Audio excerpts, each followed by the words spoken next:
Dude, what? And she died next door? She died here. In the house. Oh. She was here in the house. Come and talk to us.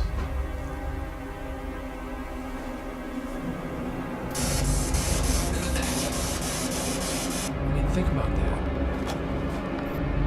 Oh! I know, dude. What? Dude, did you? Oh my God. Serious? No. Did you touch me? No. All haunted places have a story to tell. It can be tragic, it can be scary, and it can be very dangerous. This is Colin Browen, and these are the Paranormal Files.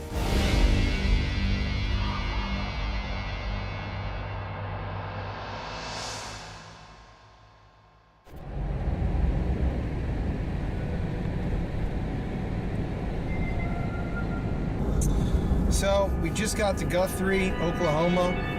This place is known as one of the most haunted towns in the state due to a very colorful history.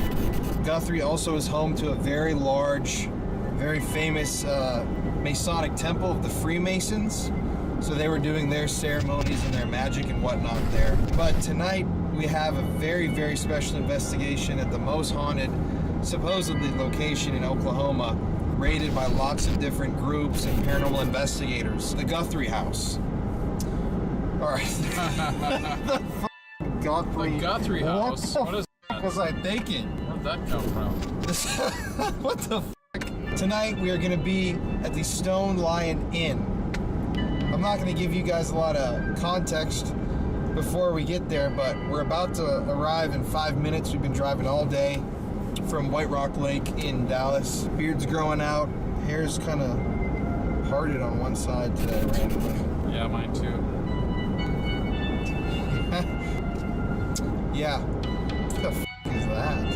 Where? This thing. Oh, it's a drive-in. Weird. So, yeah, we'll report back to y'all when we get there. But welcome to historic Guthrie. Welcome to the Guthrie house. What the hell is that? A weed restaurant? It is. I don't think that's meant to look like weed, but I it think is. It's a cactus. Yeah, but it definitely cactus. looks like some But flower. Oklahoma is surprisingly like a very big cannabis growing state. Here's the dispensary right here. Funny enough. There it is. And as the owner of Stone Lion Inn was telling me, just kind of jokingly, she said, "So Jeff, let me ask you something. Do you have any pain?" And I'm like, "Well, I just, yes or no. Do you have any pain?"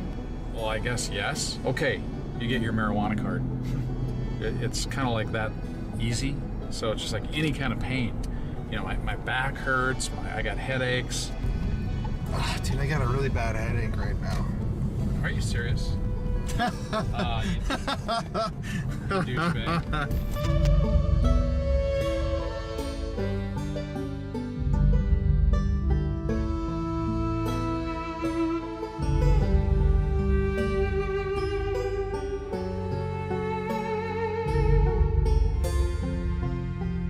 Canna bless.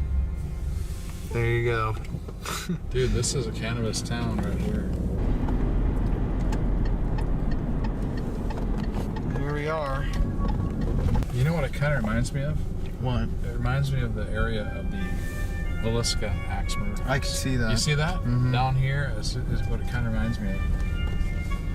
Yeah, this is creepy. There it is. It's much bigger than I thought. Yeah. You know? Wow. That definitely looks like a haunted house. It does. If you were to ask Behind me. here, just looking. Oh, look, you can go way up on top. Look at that. It's kind of like the old days. If you're by the coast where you have the sea captain's house. It You know what I mean? does have a New England Yeah, it does. style look I to wonder it. what the background is on it. There's the lions. I wonder where we should go in. Should we go in here? There we are. Strange double shot right there. Hmm? Oh. Doing sound check. Check. 1, 2. Where's the drone? Oh, there we go. Hi. I'm Becky Luker. I'm the owner of the house, and you are? Colin. Glad to meet you, Colin. Jeff. And Jeff. Nice to meet We've you. talked so many times on the phone. have. Come in. Come in. All right. Do you know why we have two doors here? No. Well, a lot of people think this is like an entryway or a mud room or something, but it's not. In Victorian times, the lady of the house, in the morning when she was ready, she would come and open this door. It has a curtain on it, so that people passing by in their carriage or their little electric car could see that the door was open. That door will not have a curtain on it, and that's so you can see if this one does. So if this door is open, it means we are receiving guests. But if this door is closed, they can see it from the street, and you don't even knock them on the door. It would be a breach of etiquette. And that's Victorian etiquette. I did not Okay. know that. Yeah. Wow. Come on in. What a beautiful, beautiful house. Thank you. Thank you. I bought this in 1986, and I came over here from Santa Fe, New Mexico. And my intention was just to buy this house and turn it into a bed and breakfast. But I didn't know it was going to be the first bed and breakfast. You should never be the first one on the block to do anything. It's not a good business plan. So when I've told people what I was doing, they thought I was opening up a house of ill repute. They thought it was bed and breakfast. And I was opening up a whorehouse. So it took a little while to get over that. But we opened it about 7 weeks after I bought it, after we put in 8 bathrooms and did a complete remodeling, and opened it as the first bed and breakfast in Oklahoma. Wow. And it wasn't until shortly after that I began thinking this house has issues. So Shall I- people actually thought you were opening a brothel. They did think I was opening a brothel.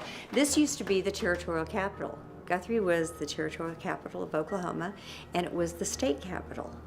Well, I used to be a school teacher, and if you teach high school, you got to throw in some sex or they won't listen to you. What do towns have in common that have either a state government or a federal government, and towns that have a military base? What is the common denominator? Loneliness. It's a hotbed for prostitution. Yeah. Yes. So if you go to towns that have a military base or capital, there'll usually be one street along the way which is going to have like a bar, a liquor store, a pawn shop, and a massage parlor. All the way out to the base and all the way back. Same is true of cities that have a state capital. Lots of prostitution. Kind of like Austin, where I'm from. Yes, exactly. So this room was the Houghton's living room, but it was also their library. And we have leaded glass here on the bottom shelves. Before we go into it, can I have you explain who the family was? Yes. This house was built by F.E. Houghton, who came with the land rush of 1889. And he and his first wife built a house that used to be on the east side of this one. And they moved in and had 4 children, and she died. And his second wife had 2 more children while they were living next door. In the meantime, he had amassed a huge fortune in the Oklahoma Territory. He had the very first cotton gin. He was the founder of Cotton Oil Company. He had 3 mercantile stores, 8 grocery stores, and the first car dealership. So he was wealthy. Wow. And in 1906, they ran out of room with those 6 children, and they commissioned this house to be built. And it was built by the same gentleman who was here building the Carnegie Library. So it's well constructed, well engineered. It was started in 1906. It was completed in 1907. They moved in and had 6 more children. Wow. And all of those children survived except for a little boy who was died early on in his probably infancy. I don't know anything about him. But there was a little girl, and her name was Irene. She was born next door. When they moved in here in 1907, she was 7 years old, and she contracted whooping cough. And what I've been told is that probably the maid over-medicated her and she died. At the turn of the century, they were using opium and codeine and cough syrups, and many children died as a result. And she died next door? And she died here. In the this house? Oh. She was here in the house, yeah, Irene. Yeah. She's the little girl who haunts our house. But there may be others, because this used to be a mortuary. So let me show you the next little item. By the way, I gotta interrupt you. Yes. This is a beautiful room, and I love that red light over there. Thank you. That is a very nice touch. I mean, the lead I glass. had those doors put in because I really wanted to seal it off. That goes into the gentleman's smoking parlor. So I'll tell you about the rooms as we go through them. Okay.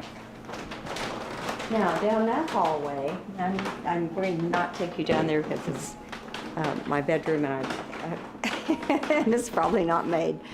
But see this pocket door? That goes into the parlor. This would be, in that room would be the ladies' mourning parlor. Not mourning like you're sad, but mourning like in the morning. You go there. It's your office. And a woman in those days would have, in her office, she would be doing the books.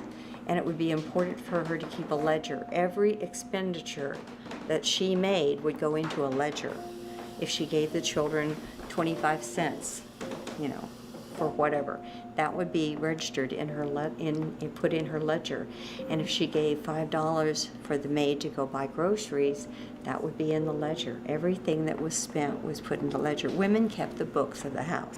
Now, isn't this a lovely table? I didn't find out after I bought this house, this was the only piece of furniture left in the house. Now imagine this. I'm going through this house with the second owner. I'm the third owner in a house that's now 113 years old. And the second owners, the Walkers, I purchased this house from them. And I'm going through this house with Mrs. Walker, and she was a lovely lady, very sweet. And this table was still in the kitchen, back against the windows, and she was using it as a buffet, and she would cook big dinners for her children.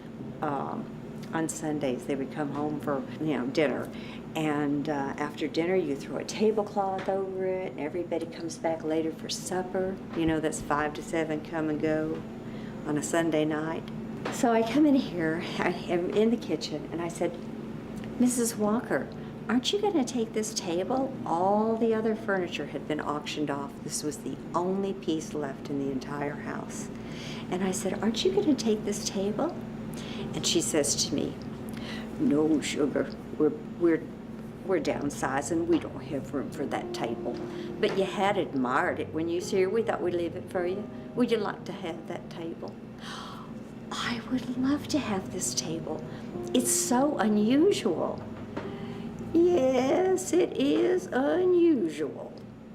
Is it a baker's table? Well, it certainly could be, sugar. I'm giving it to you. You just use it any way you want. It'll be your baker's table. She knew damn well it was an embalming table. They often call the tables that were like this a cooler table, because it would help bring the temperature of the body down. Very thick. Yeah, and it's very This thick. is a porcelain enamel. It is a porcelain enamel. Yeah. It takes 6 guys to move this. Wow. So I didn't find out for 3 months that this was an embalming table. Yeah. And when I did, I decided, well, I'll move it out in the hallway and we'll use it as the bar. And so now when my guests come for the murder mysteries or whatever, if they bring alcohol, we set it all out here and we use it as a bar. And that's another form of pickling. Right? Right. It does make you wonder just how many bodies would have been. No, it was a funeral home. The Houghtons fell on hard times, and it became a funeral home. The Houghtons still owned the house, but the boll weevil struck, and their whole fortune was tied into the cotton market. So they decided to move to Enid, where they had a mercantile store, but they didn't want to sell this house, so they leased it to Smith's Funeral Home, and this became a mortuary. And the Smith Gooch people are still here in town, and they remember when their grandparents owned this. And as a matter of fact, the guy who works on all of my electricity is from Smith Gooch Electricity. Yeah, and he's a Smith. So it's from the same family. Wow. So they're still here, still around. This is our dining room, and we can seat 18 if they're intimate, 24 if they're just kinky. So we usually, if we have to, we seat 24. And we can sleep in the house 13. Wow. So lots of people just come and do the murder mysteries or whatever we're doing. This room, which my son is using as his office right now, is a gentleman's smoking parlor. But this room would be used, the gentleman of the house would have a big couch in here, probably leather, and a couple of leather chairs. He'd light a fire in the fireplace, and that's a Baptist bar. It has a lock on it, and if the Baptist minister is coming, it would have a curtain across there, and you would close it so they couldn't see it. Really? Well, if the Catholic priest is coming, you open it up. For sure, I grew up sure. Catholic. Yeah. My mother played duplicate bridge. You know, very, very seriously. She's a master, and she's 94. Oh. But growing up, I went to parochial school, Uh-huh. and the priest would come to our house to play duplicate bridge, and it'd be Monsignor, and you know, and they were drinking and smoking and swearing, and I was like in grade school. I mean, like, and I was afraid of them because I had to do. I was an altar. all gonna go to hell. I was an altar. Yeah, I'm an altar boy going to school. I'm an altar boy. And Monsignor is swearing and smoking, drinking whiskey. I'm like, oh my God. Yeah. That's the Catholics. Is there access to the basement? Oh yes, Can we go there next? we can if you just won't shame me for having such Oh, a. no. This was, I told you I moved back here in No. January, and I brought all this No, stuff. that's not even. ounce. Well, I mean, we it's a filmed mess, in but we're gonna derelict go down there. mental asylums. Yeah. This is nothing. I'm gonna go down and turn off that fan because it's so noisy. Fine. Yeah. This kind of reminds me of a farm. Mm-hmm. This is a 2,000 square foot basement. Wow. I let my guests come down here after spending the night. The ones that spend the night get to come down here and go up to the 3rd floor. Sometimes it's been kind of bad. Guys come down here and then they come upstairs and ask me to marry them. They think about this and they think, oh Yeah, man, what a space. this is the ideal man cave, you know, and they start Right. placing where the pool tables are going to be, where the flat screen TV over there, and that rotund wall over there. I've gotten a lot of really good offers for this basement. None of them for my body. They just want my basement, not my body. So Yeah. what's the history of the basement? Well, it was apparently when the Houghtons lived here, they had a married couple who lived with them, and he did all the grounds work. And I think she was the housekeeper. They also had a cook. The children would get to play in the basement or the 3rd floor. In the winter, that would be what they would do, is play down here on the 3rd floor. You can't, in those days, you couldn't go to the 3rd floor after May. During the summer, it would be so hot, and we're I just can now imagine. having it done. But it's 2,000 square feet, and right now it's just got all my moved over The here. original mortar and so forth. Yeah, this is all That's original. all original. Yeah, and see, look at that rotund It's very cool. Mm-hmm. wall over there. I mean, this would make a That's- fantastic restaurant. You know? Oh yeah, wouldn't it? I thought about that too. Yeah, I've thought about turning it into a restaurant. Really? I had a restaurant for a short time, but I had it upstairs, and it was just a limited menu thing. It was whatever I'm cooking is what you're eating. That's a very limited. So as the funeral home, do you know, would they have utilized this space? Only for storage. They actually did not do the embalming down here because that staircase is too treacherous. Yeah. Oh, And there is another exit over here, yeah. but it has very high steps, and you couldn't put Granny into a coffin and carry her up those steps. Are just too strenuous. They actually did the embalming in the kitchen. But still, people have had a lot of experiences down here. Yes, they have. Can you go into those a little bit? You know, I had, when ghost hunters were here, I think they must have made somebody mad, because one of the sticks over here, I have some not framing, but some decorative trim, and one of them came flying out, and I got hit in the face with it. And they had a number of things happen down here. It's kind of active. 'cause I think we're gonna Now, come Michelle investigate has that told here. you about Yeah. this. Where did and you she? Do you know should. where she saw the? Yes. My name is Michelle Smith.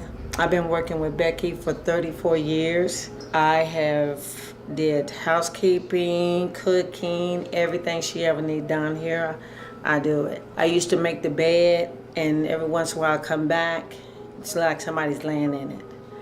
And I used to think it was the boys playing around with me until they moved out.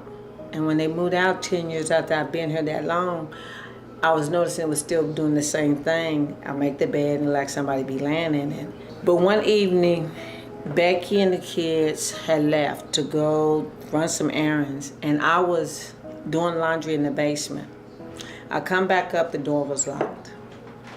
I try to get out, but I kind of panic, banging on the door. For some reason, Becky must have forgot something. She came back and she let me out. So when the second time it happened, it was like months later. I'm down there doing laundry again. I go down and I'm coming back up and the door's locked again. This time I didn't panic as much as I did the first time because I knew then I could go out the back door because it's a back door in the basement.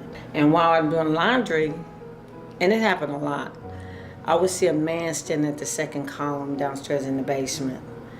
And it felt like every time I turn around, he's watching me. I even thought I seen him sitting down with his legs crossed in the basement. It got to the point where it was so scary that I didn't like going to the basement anymore because he was always felt him down there in the basement with me. My other experience I had was Becky had moved over to the White Peacock, and she wanted me to stay here at the house with the gas. And we have third floor, that's where she used to stay.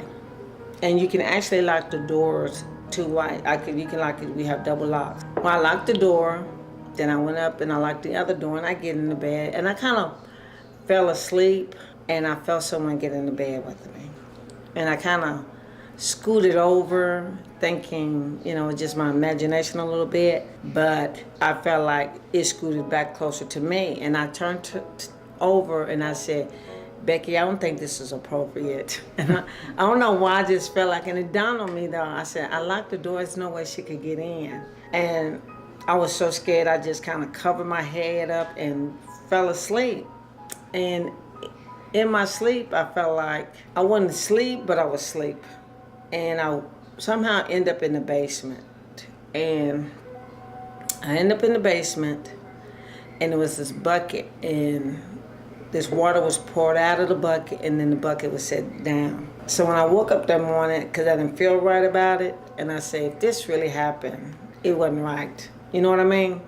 So I go downstairs to the basement. The first thing I did is went to the basement, and I seen that, and I was like, oh my God, this really happened. It was really weird, and I couldn't ever shake it, but I felt like I was in the basement with the ghost at that point. You Do you know where she saw the? Yes. I used to have two big tables down here where she would be folding clothes, and they were out this far, and she would be folding clothes here, and she would see this man. This is how she's described it to me. That's kind of a peripheral vision thing of somebody back there. Now we call that the back of the basement, but that's actually the front of the house. But we call it the back of the basement. So she would see some man back there, and she told me later that he had a tall hat on and that he was smoking a cigar. So who do you think that would be? Mr. Houghton. Really? We found a picture of him, but apparently, I think he wore, from what I could understand what she was saying, he had a tall hat on, and she would be folding and she'd see this, she'd turn and it wouldn't be there, but she'd turn back and it would be, a kind of a peripheral vision thing. So this is kind of a hot spot of activity in the house, is the basement? The basement and the third floor. Basement and the third floor. Yeah. Okay. Remember, the child who died here was 7 years old, and the third floor was their playroom. And that's where they spent their winters. Makes sense. The children played there, or down here. The boys would have this to play in too. Definitely has a heavier vibe. Yeah. Down here. I might have some time, but I'm okay, yes.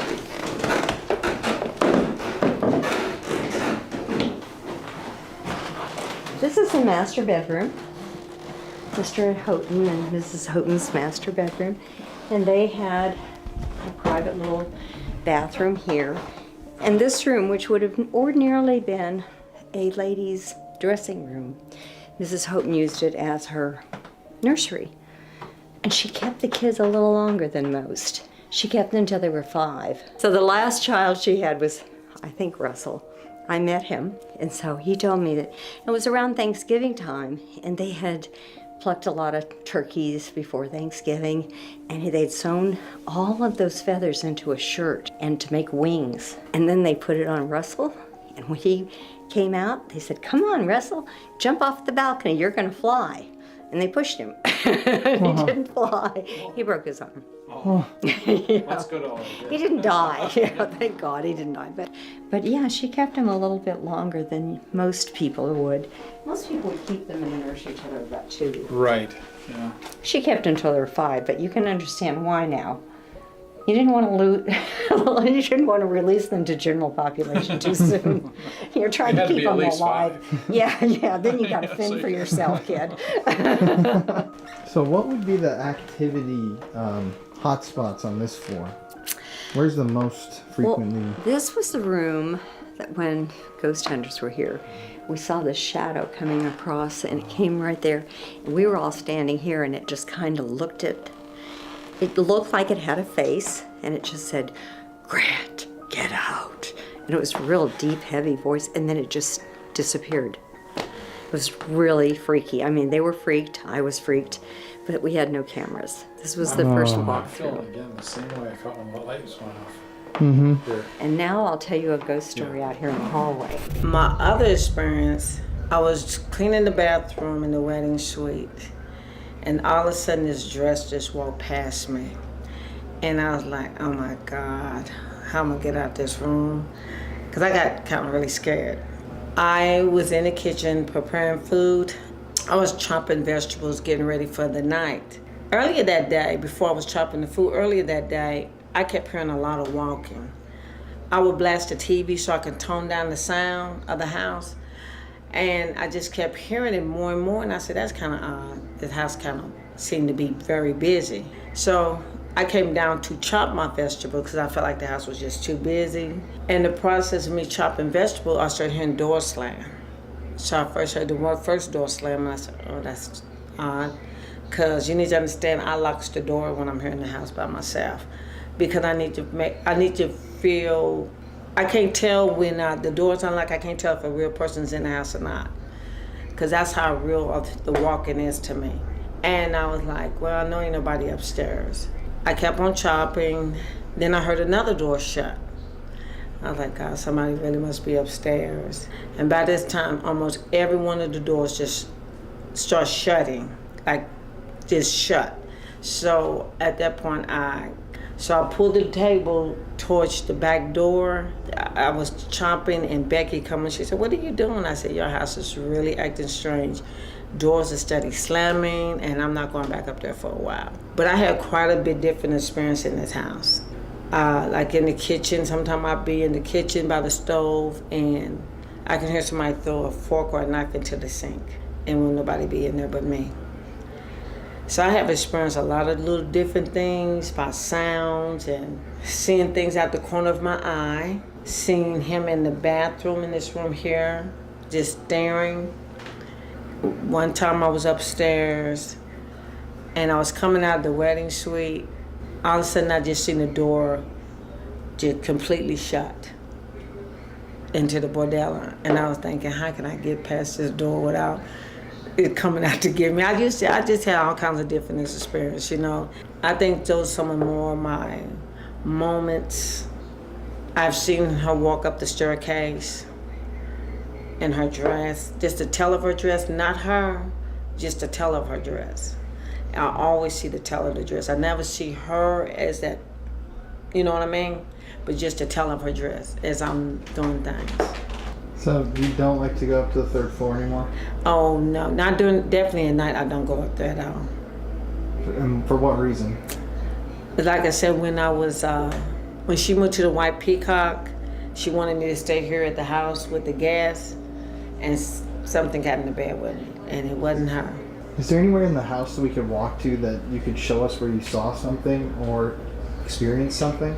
Oh, yeah. Like, I was coming from here, and I actually seen the tail of her dress go up the stairs. But I never did see her, but I seen the tail of her dress come up the stairs. But I didn't follow her out now. I didn't do that. And then when I was in the wedding suite, oh, I had to do this after that. It don't mess up nothing. Okay, right in here. I was in here and I was cleaning out the tub, and all of a sudden I seen her dress just walk past. Right here. Yes.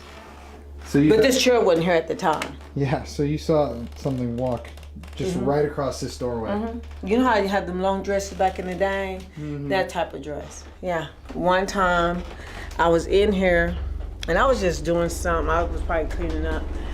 And what was so weird, I never paid attention, but one time I thought I seen him walk through that door, but it's actually a door right here. Oh. I didn't know that at the time, Oh. but it's actually a door here. Oh, you can see it. And he, whatever he was, he walked through here, and I was like, oh my God, what was that? Later on, it really was about almost 2 years later, I had just realized that was actually a door. Wow. That, yeah, you can see it too. Yeah, and I didn't know it at the time, and I remember that time when seeing something walk through that door.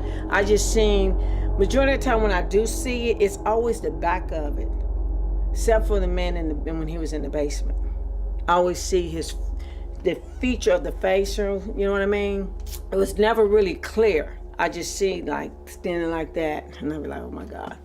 But yeah, I seen him walk through there. But you've seen it once in the basement, clear. Oh, I seen it in the basement several times. I wouldn't even go to the basement at nighttime. And when they moved back here, and I told them, I said, the only way I go to the basement, you have to light that sucker up, because I'm not going down there. As I told you, I recently moved back here. I lived for 20 years or so at my other bed and breakfast, the White Peacock. It's a little bit larger than this. And the boys had, when they were younger, had their own set of rooms. And so I just recently moved back in January. And I've had a menagerie of animals through the years, but I was down to 2 cats. The little gray one is a little female. And the first day we were here, she disappeared. And we figured she's gone outside. So I called all day and nothing, I got nothing. And the next morning I went out walking around the neighborhood with the yellow cat, and I would go, Max, Max, and the yellow cat would go, meow, meow, trying to get her to come, and he would follow me, and every time I'd stop and say Max, he would call her also. We went all around the block in the neighborhood, nothing. That night, I came up here and I was sleeping in this room, the Kentucky Daisy, and I left the doors open, going in through the sitting room, and I left the doors open. At 11 o'clock, I got up out of bed and thought, I'm going to try one more time. So I went downstairs, went out the back door, and called her, and sure enough, she answered, and I just hear this little meow, meow, and I ran out and picked her up, brought her in, gave her some water, and she was hungry and starving. And the yellow cat was so excited to see her. And they're buddies. They just love each other. And they were rolling around on the floor and having all kinds of fun. And I came upstairs to go to bed. And they followed me. And they were running back and forth on this landing. And I went to bed. A few minutes later, I'm in bed, just about to go to sleep, and I hear a man's voice in the hallway. And I was here alone in the house. No one was here. And I thought, who is in my hallway? And this is what he said. So, you made it back okay. And a few seconds later, he says, well, you're a good kitty. And I thought, what a sweet thing to say. It was the sweetest voice. It was gentle and kind, but it was distinctively a man's voice. And then I thought, who the hell's in my house? And I'm the person who gets up. When in the movie you see people getting up and you say, don't go out there, don't go out there, you're gonna get your head cut off, don't do it. But I'm the one who goes. And so I came out of here ready to confront whoever it was. And the cats were sitting right there. Their head was facing that direction. Their bottoms were right together. They were just sitting there. And both of them had their heads up and they were going like this, looking up, and just kept moving around like they were listening to somebody. And that was it. Right here? Yeah, right here. Wow. right here. And I don't know who it was, Mr. Houghton, maybe somebody who died and was, we don't have a record of people who were embalmed or prepared for burial. Here, we don't have any record of that. Could be any soul. Could be anybody. It was a mortuary for about 8 years. So I don't know. What is the most frequently experienced type of activity? It seems to be the Corridile Suite, and we'll go in there. Okay. I think you should sleep there Oh, tonight. No. Okay? Really? Yeah, I think Okay. you should. So one of you might want to sleep here. This is a great room, and the wedding suite is a great room. This looks like a good place for me. And this has a nice sitting room. Wow. That's very cool. Yeah. Now, when the Houghtons owned the house, this was a sleeping porch, and so there would have been cots all around. And the children in the summertime, they'd open all the windows, and the kids would sleep here, Wow. so they could keep cool. Mm-hmm. Yeah. And this is the little bathroom port, and it has another naked lady. And let me see where that light switch is. Is that oh, firecrackers. Right? I guess. Yeah, I think it must be. Pretty close. And this is the room you should sleep in. Well, this is yours. This is the Corridile Suite. And this is the room in which, in the last few years, we seem to have had the greatest amount of activity. Really? Ghostly activity. And what's happened? And the most common thing that's told to me by guests is that sometime between 2 and 2:30 in the morning, they have been awakened when a small child comes into the room and is patting them on the cheek. But when they come to full wakefulness, there's no one there. It's just an impression, but it's realistic enough that one woman went so far as to get up and go out on the landing and awaken every guest in this house. And I was sleeping here that night, and I was on the 3rd floor. I heard all this commotion. I used to give my guests matching bathrobes, all white terry cloth bathrobes. And when I came down from the 3rd floor to the 2nd floor and opened the door, they were all out there in their bathrobes. And it's the first time I'd seen it, and I thought, oh my God, they've turned into a cult. Yeah. And so Yeah. I shut the door real quick. And then I got a little braver, and I opened the door, and then they saw me, and they started coming toward me. I thought, zombie cult, zombie cult. And I shut the door again. And then I walked out, and I said, what is wrong with you people? And whoever, had gotten scared and everything, they said, something happened in my room. Somebody touched me on the face, and anyway, we got that all straightened out. But apparently, it's happened over and over again. This room seems to attract this little girl. And what's the history of this room? We don't really know.